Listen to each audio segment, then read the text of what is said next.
Myths, the program that is produced for those of you who have come to realize that the world's religious, political, economic, and military institutions are corrupt, even counterproductive. I'm Yahowah. Our number, if you'd like to join us anytime over the next couple of hours, is toll-free 877-300-7645. There's an interesting story that was sent my way early this morning that reads in a very fluid way. I'm not sure that it reads in a very thoughtful way, but it certainly reads as a storyteller would convey complex information. And so I'm going to share it with you in the manner it was written. It's going to take a unique voyage into a place that we very seldom go in the first hour. It begins on a Sunday afternoon at a bustling cafe less than a mile from Stanford University's Palo Alto campus, and more than 5,000 miles from his home. An assistant professor from MIT is telling me about science, a very advanced science. His name is Jeremy England, and at 33 he's already being called the next Charles Darwin. Say what? In town to give a lecture to the Harvard grad and Rhodes Scholar, speaks quickly, his voice rising a few pitches in tone, his long-fingered hands making sudden jerks when he's excited. He's skinny with a long face and scraggly beard, what you might expect from a theoretical physicist. But then there's the street-style Adidas on his feet and the kippah atop his head, and the fact that this scientist also talks a lot about God. The 101 version of his big idea is this: under the right conditions, a random group of atoms will self-organize, unbidden, to more effectively use energy. Over time, and with just the right amount of, say, sunlight, a cluster of atoms could come remarkably close to what we call life. In fact, here's a thought: some things we consider inanimate actually may already be alive. It all depends on how we define life, something England's work might prompt us to reconsider. People think of the origin of life as being a rare process, says Vijay Pandey, a Stanford chemistry professor. Jeremy's proposal makes life a consequence of physical laws, not something random. Might I say, in this regard, that Yahowah is created a construct whereby the universe is all comprised of the same well-organized substance. It's energy. Now, energy can coalesce into matter. And there's a set of physical laws that Yahowah conceived that enable energy to, in a diminished form, to come together in what appears, although it is not, to be a solid, as matter is opposed to energy, even though matter is energy, just a reduced form of energy, which is what E = mc squared means.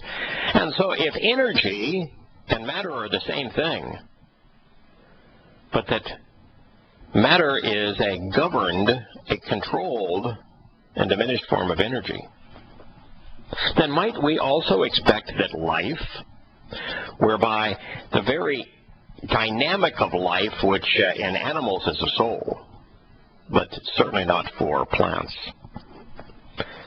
that life is also a form of energy and matter that is organized, that there is a structure, that there is a set of conditions that were conceived by the Creator.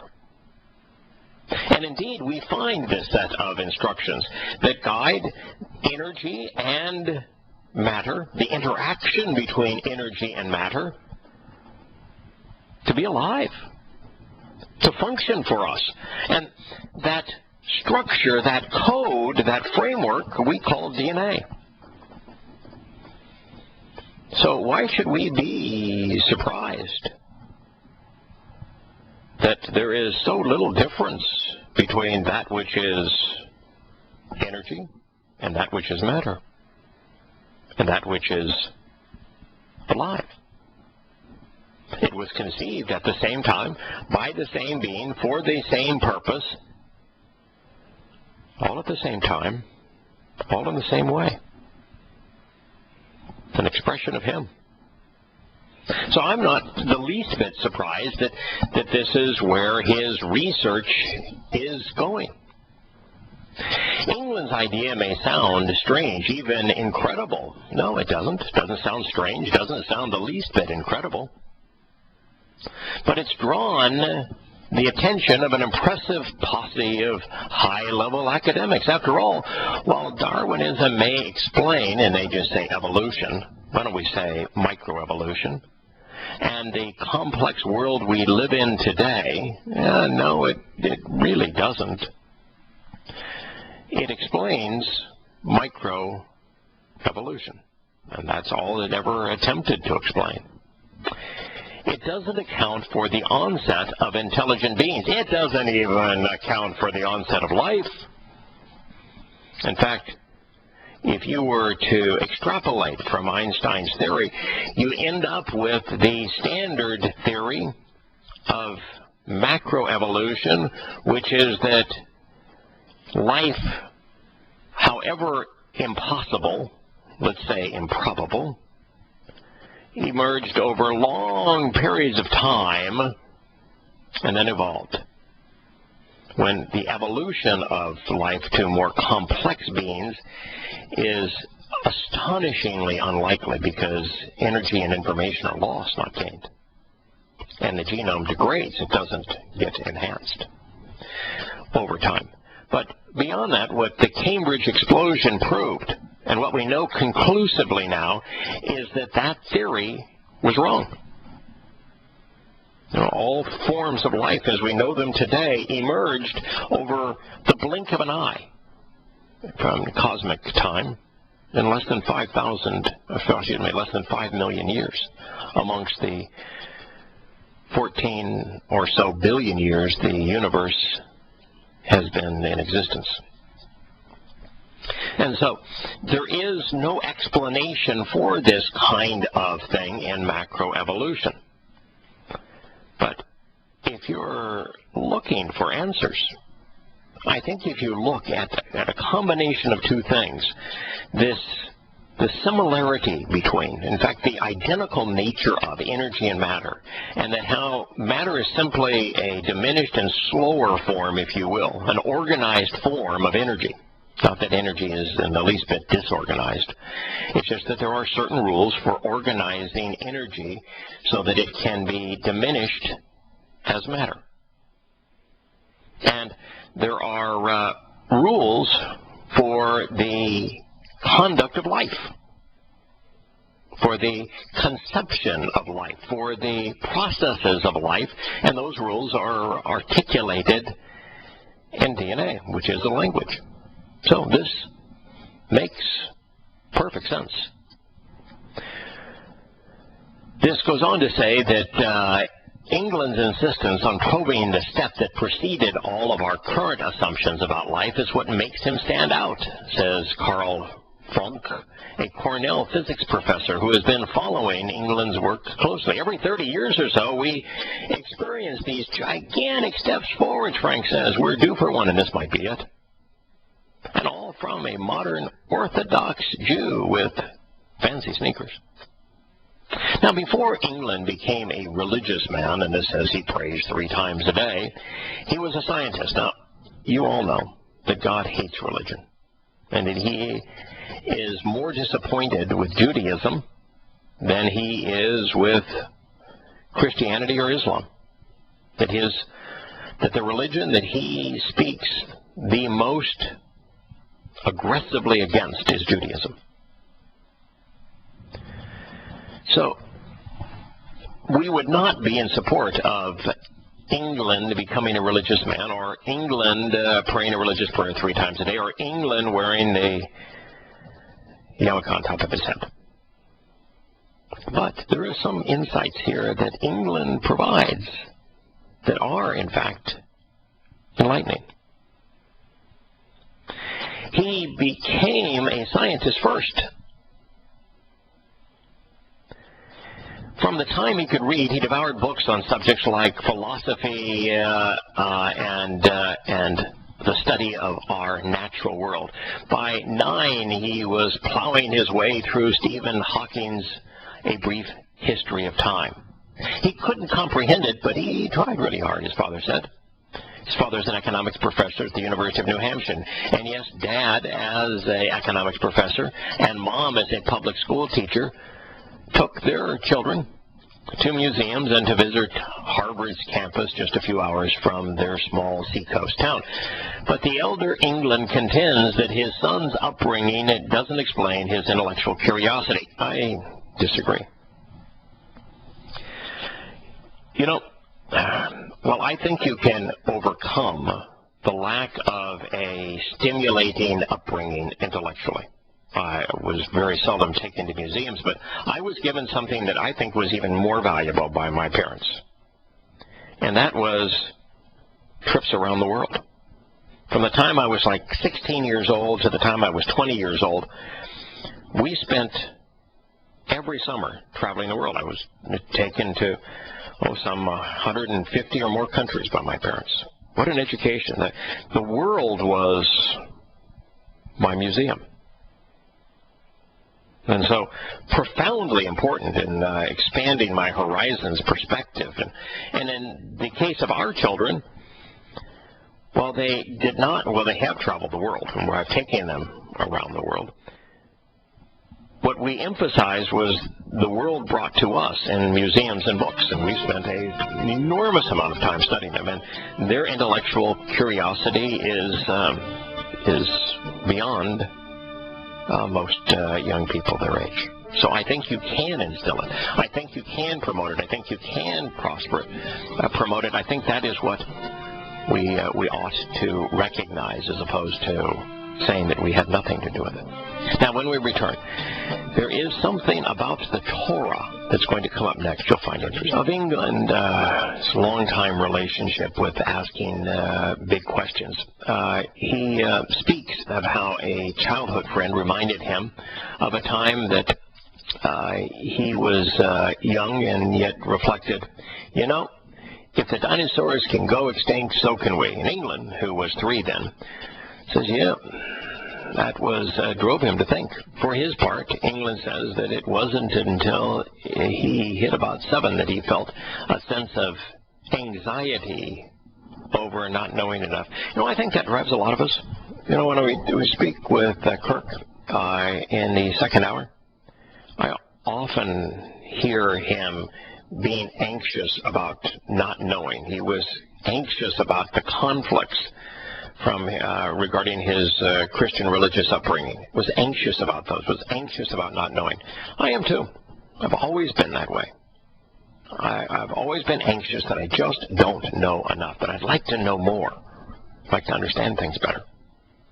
I only become quiet when knowledge gives way to understanding by making connections. And once you transition from not knowing enough to knowing enough to form rational, thoughtful conclusions which lead to understanding, then the anxiety dissipates. I think you also see that in Kirk's tone and discussions when we're talking. So England is similar to many of us in this regard. That anxiety would compel him through an almost comical list of academic bastions. Harvard, I don't know why this is comical. Harvard, Oxford, Stanford, and Princeton. Now teaching at MIT. The only thing he's missing from that resume of superlative institutions would be Caltech and Cambridge, I guess would be. You know, if you got Oxford and Cambridge, you've got Harvard and Princeton, you have Stanford, MIT, so all you need now is Cambridge and Caltech. Still, God wasn't a player in England's life during much of his childhood, while in fact, throughout his early life. His mom is Jewish. His dad was raised Lutheran, but never felt strongly about his Protestant ties. There wasn't a lot of talk about religion when he was growing up. And the Englands would share a festive meal for Passover, and they would light candles for Hanukkah. Hanukkah is rabbinic. It is not scriptural. It is not from the Torah. Passover, of course, is. And, of course, the festive meal for Passover, that's a good thing. It's a good start, but you better not stop there. The family didn't keep a book named after the sun goddess, Biblia, in the home. His mother, England said, was born in Poland in 1947 to a family ravaged by the Holocaust. Much of her extended family, including her grandparents, were killed by the Nazis. In the wake of such destruction, England says Judaism brought up negative and painful feelings for her, so she distanced herself. That speaks volumes to all of us.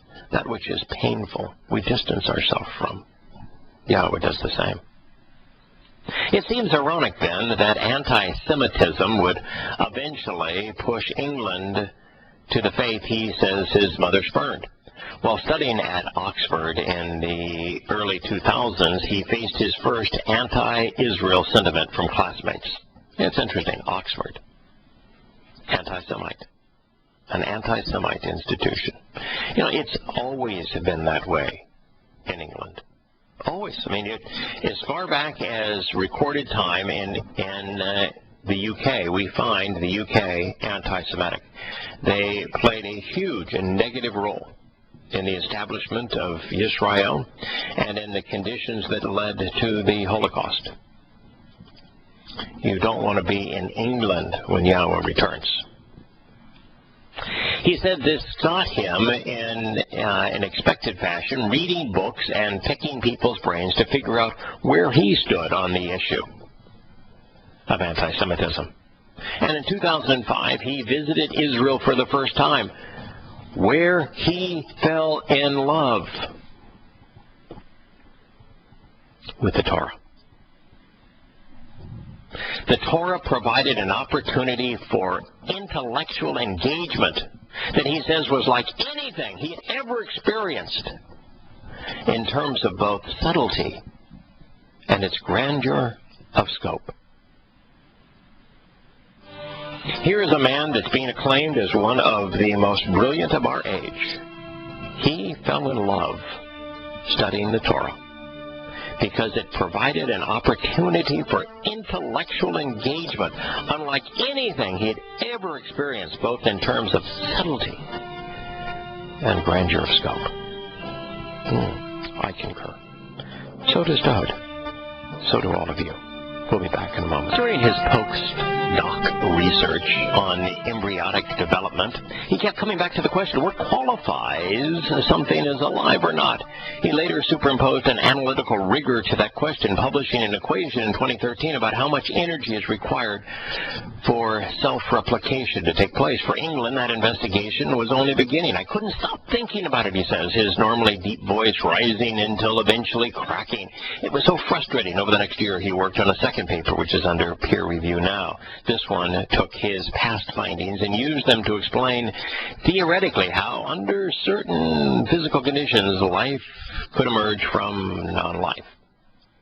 In the most basic terms, Darwinism and the idea of natural selection tells us that well-adapted organisms evolve in order to survive and better reproduce in their environment.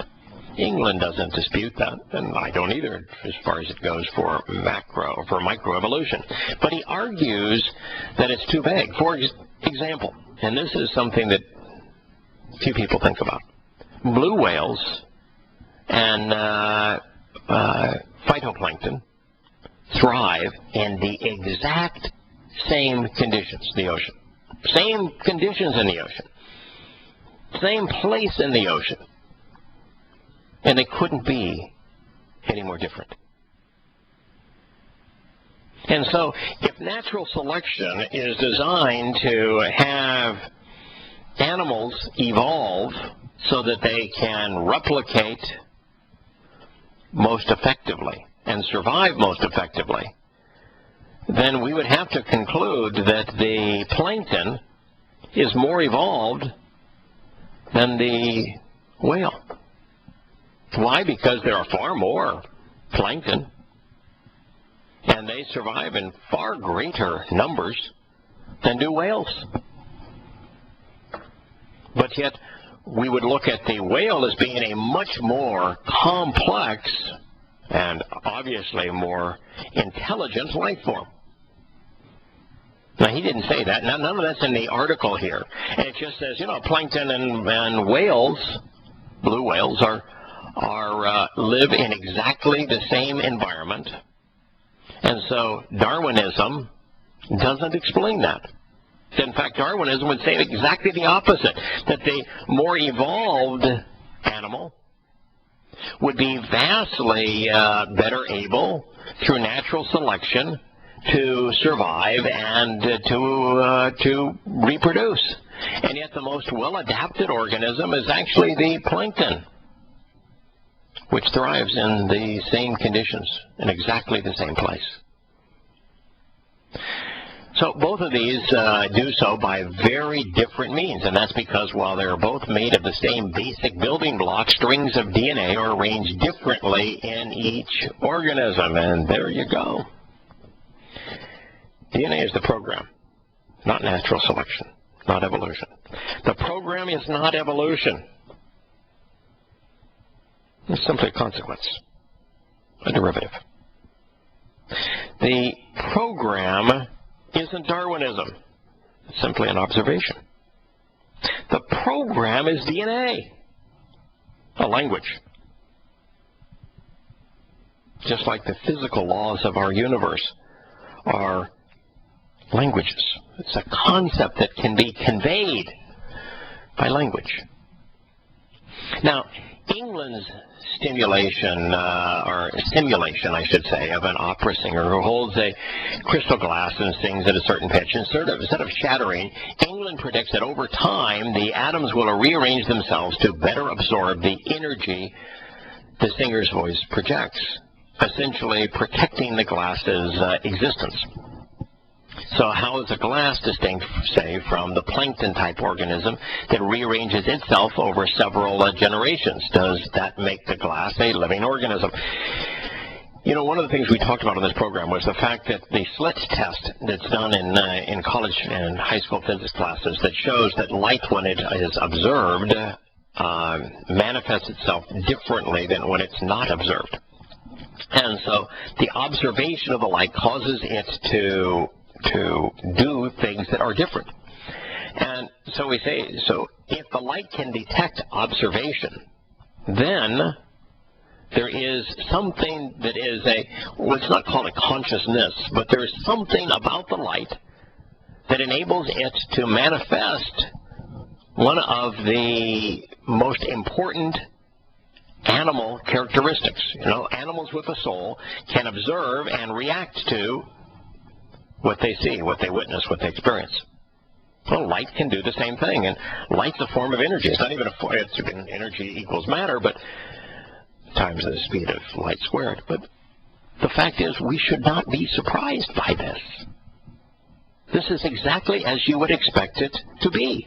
You would expect matter to have an organized method of response, just as does light energy. And if light energy can observe and respond, why shouldn't matter? It's made of the exact same stuff.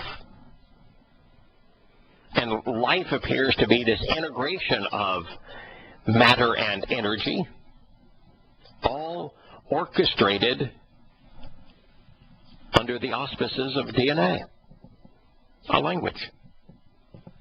This is exactly as I would suspect it would be. I think traveling down this path, he will find success. These are pretty things to ponder, according to this writer. I don't, pretty wouldn't be the word I would use, but nonetheless, he says, unfortunately, England's work hasn't yet provided any answers, leaving the professor in a kind of speculative state as he doggedly tries to remember it all. He hasn't put all of his cards on the table yet, Frank says. He'll need to make some more testable projections. So it remains to be seen whether England will land, where he will land in the end. Other scientists have made similar claims about energy dissipation in the context of non-equilibrium thermodynamics, but none has found a definitive means for applying the science to the origins of life. But what they're saying here is that we witness in energy what he is suggesting we should witness in matter regarding its transition into life. Now, I'm not as smart as Roy, who calls in and comments from down under in Aussie land. It's interesting that this article was published by Aussie. I don't know if there's a connection between the two. I suspect there is. But nonetheless, this is exactly how I see it. It's how I think the Torah describes it.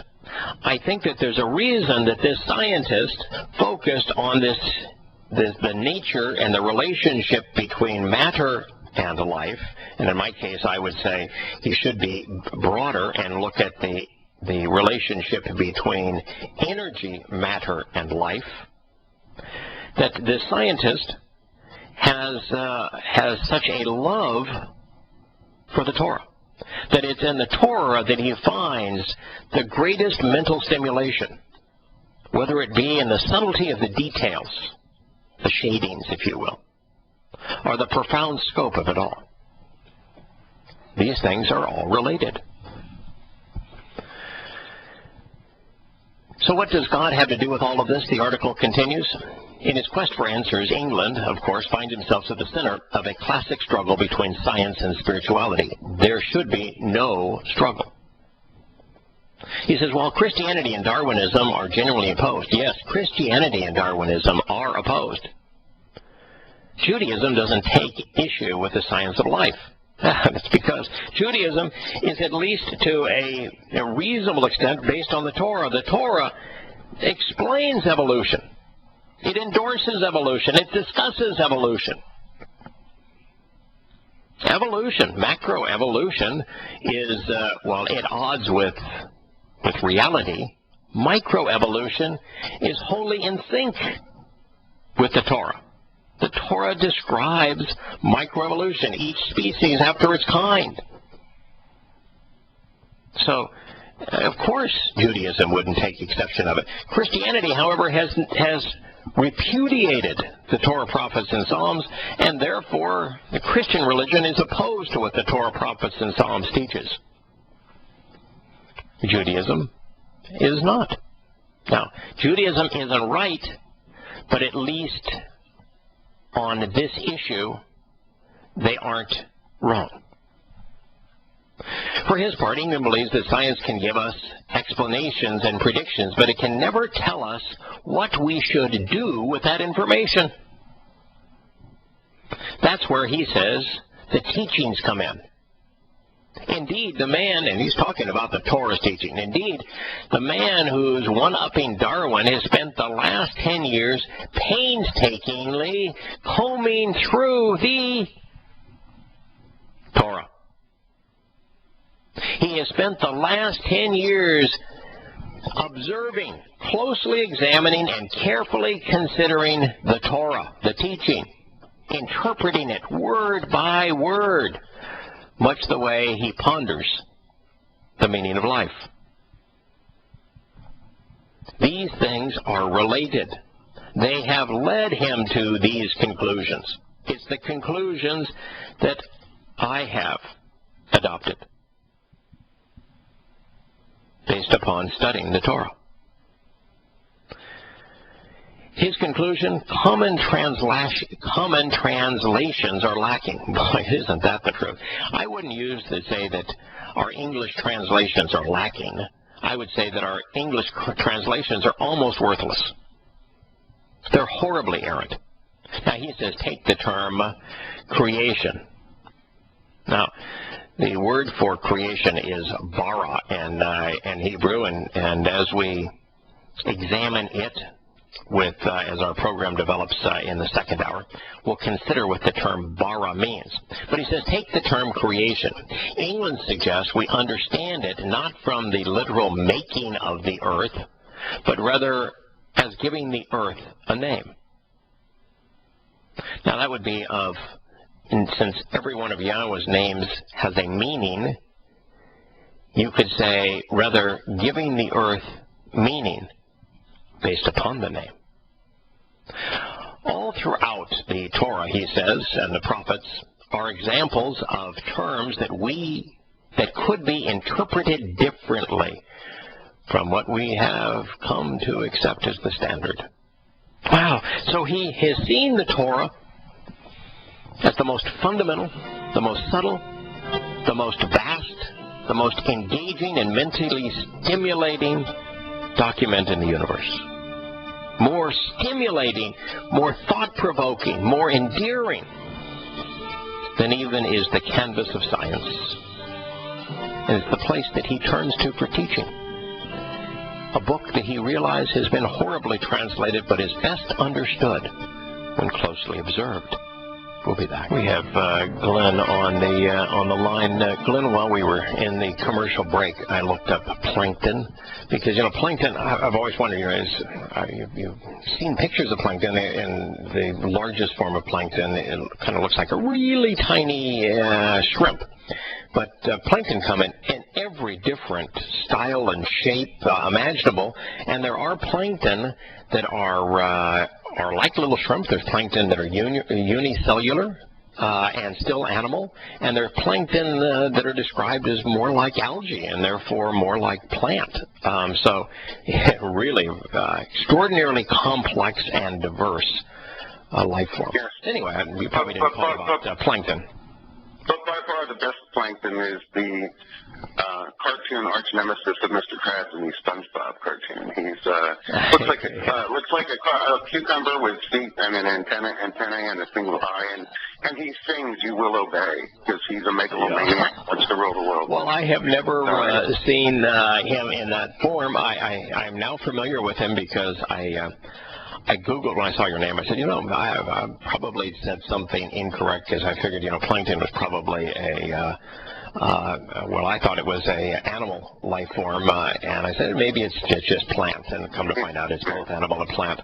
I saw that little critter because that little critter is more popular in the imageries associated with plankton than are actual pictures of plankton. Oh, absolutely. Listen, he's a megalomaniac and wants to rule the world, and so he's sort of that's just amazing. I'm a nurse who works with kids, so Anyway. Okay. All right. Okay. Good. So now I'm going to take off my tinfoil hat and put on my contrarian hat for a minute, and take on your academic ever just so slightly, and that is, in spite of his genius intellect and his effusive praise of the Torah and his many hours of careful consideration of it, he has nonetheless, apparently, thus far, failed to come to the conclusion failed to understand the importance of the feasts, and especially the roles of matzah and Passover. Maybe Passover, but you even alluded to it earlier. Apparently, he's not yet grasped the significance of matzah. And Oops. Oh, yeah, oops. And the fact that at this point he is still in the clutches of, and he chose rabbinic Judaism. He's first of all he's a bit of a hypocrite in this regard, because in rabbinic Judaism, one of the things that they tell you is that you ought not be doing what we're doing, which is observing the Torah, because they view the Torah as rabbinic law, and you're told to observe it, which would be the Talmud and the Mishnah, because of the fact that we mere mortals are incapable of understanding the actual Torah, and it must be interpreted for us, which is the purpose of the oral law. And so the fact that he is studying and looking at the words that comprise the actual Torah, Yahowah's teaching in Hebrew, and view it as teaching, he's already at odds with Judaism. But yes, I agree. And the prophets too,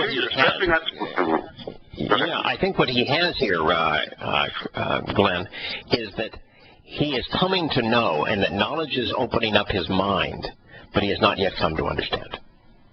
Right, and the prophets too, because you're especially not supposed to study Daniel 9 and 10.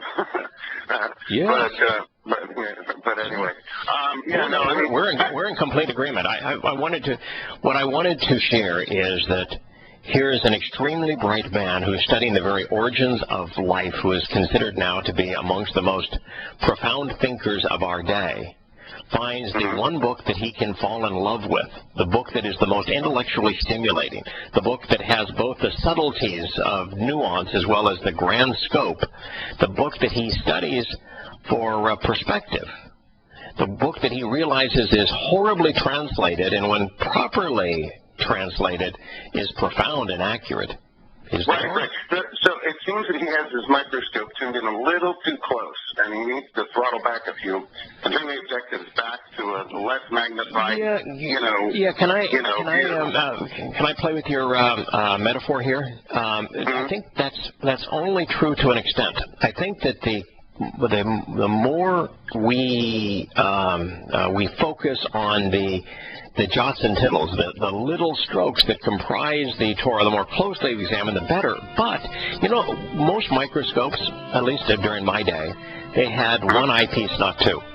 And if you have one eye looking at the jots and tittles and the other for perspective on how everything fits together in the grand scope, then I think you have the best of all approaches and perspective for understanding.